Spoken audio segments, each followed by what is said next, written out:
Hey everyone, today I'm heading back into mixed media territory because it's Sunday and that means mixed media. I've started off with an A3 sheet of watercolour paper. It's hot pressed, so it's quite smooth, and I'm going to cut this down to as near as damn it 12 by 12. I've got an idea about using texture into two squares, and yeah, I've got an idea. That's about as far as I've got. Now I want to adhere these two squares down to the paper first, just to give me a layout where I can start, a base where I can start. And now, because it's going to get messy, I'm putting this into a pizza box, which allows me to make a hell of a lot of mess and contain it without things going everywhere, because I am going to use little art stones by Finnabair, which go everywhere, so I need it in a contained space.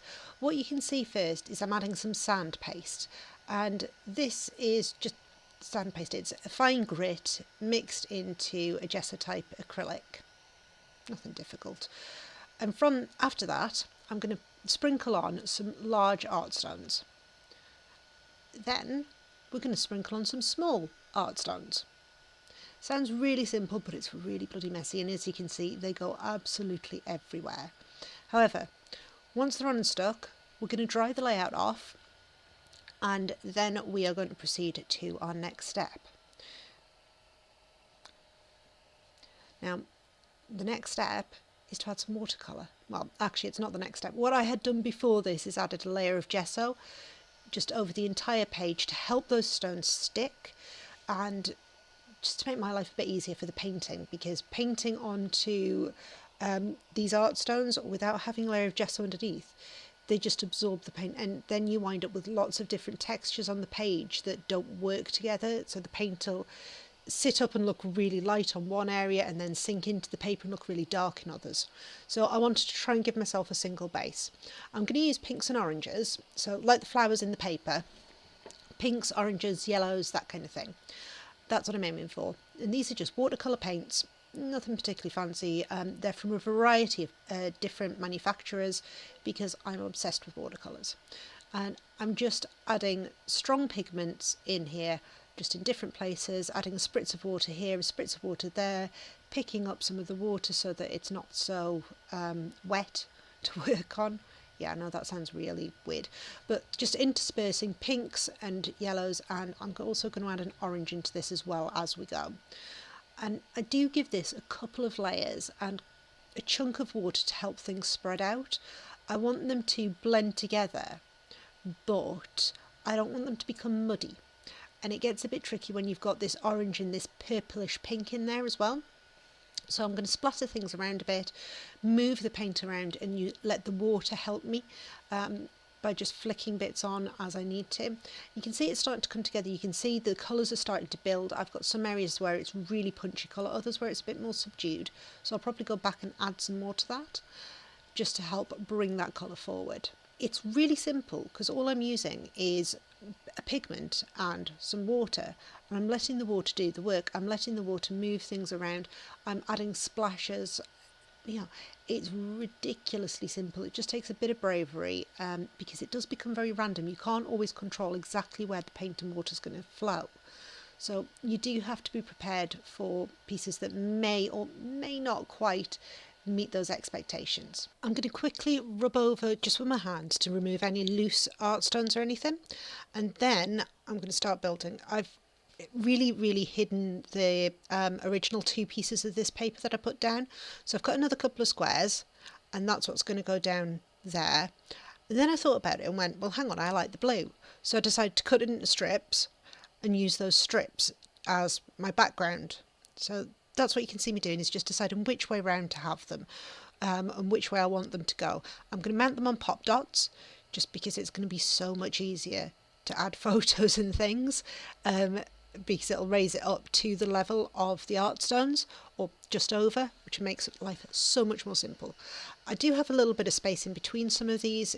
There's not a big drama, it's just to make sure that I can cover up as much as possible and still have plenty left. Or cover up as much as possible of that background bit that I don't like and didn't work. So let's add the photo on. Small photo, it's not the biggest photo, I think it's like 3x4, and now I'm going to start embellishing it.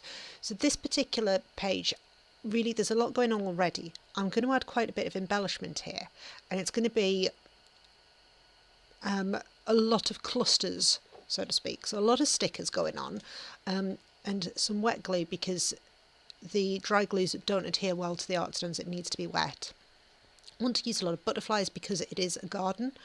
I've got flowers in the background as well, and the colours that I've chosen pick out the papers, and the orange is also in the photo, so it's going to work really nicely. The title's going to be lovely, like literally just that one line, and I'm not going to use any alphabet stickers or anything. I'm just going to use that particular word. I've added a transparency in the corner just because I can, and I'm trying out different borders to see whether I like them. In the end I decided to leave them to one side because they're just not working. Now, like, you'll know what I'm like. I tend to add little bits here, little bits there, and I put things on my fingers whilst I move them around and play about. These are just little bits of washi. It's a beehive tape washi that I got during a swap, and I believe it's by Dovecote, but don't quote me. And it's a bit of interest because washi tapes tend to be transparent. Got some Prima stickers here. They're going to go on as well, just in different places. So some words, some stickers. I'm just building up layers of embellishment.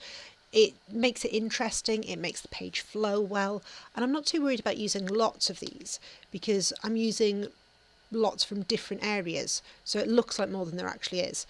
I've got some cutouts, I've got, like I say, stickers, and I do tend to cut my stickers in half so I can use them in 2 places, or sometimes into 3. I have a little paper clip that I've popped on the end there. I'm just adding some of these flower stickers because A, they're from the same collection as the paper, but also they just work in with the colour scheme. I have some transparent butterfly stickers, which I'm also going to add.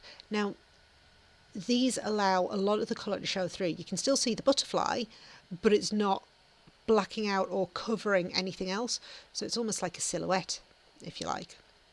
And again, a bit of washi tape because I love a bit of washi tape. It will not stick to the art stones though, and I think eventually I just discard that idea because it's just not working.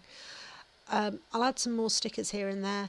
I'll add some washi tape over the photos and over the papers. It was really difficult to get to stick, so I've used really small bits and a bit of glue. I've also got this white word sticker, Wonderful.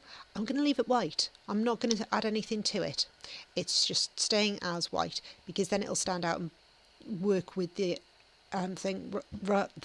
work with the layout rather than changing anything. So almost at the end here, I'm just going to add a few enamel dots around just to finish it off. These are a blush enamel dot that I've had since the year dot, and some pink ones as well, just to help finish it off. It just gives a smattering and it mimics the splashes that I've got with the paint. So that's it. That's the layout done. I really hope this inspires you to do some mixed media on your pages and bring some of those unusual products into your scrapbooking. Let me know below if you've got any questions or any comments. I'd love to hear from you. Take care and thank you so much for watching. I'll see you in the next video. Bye!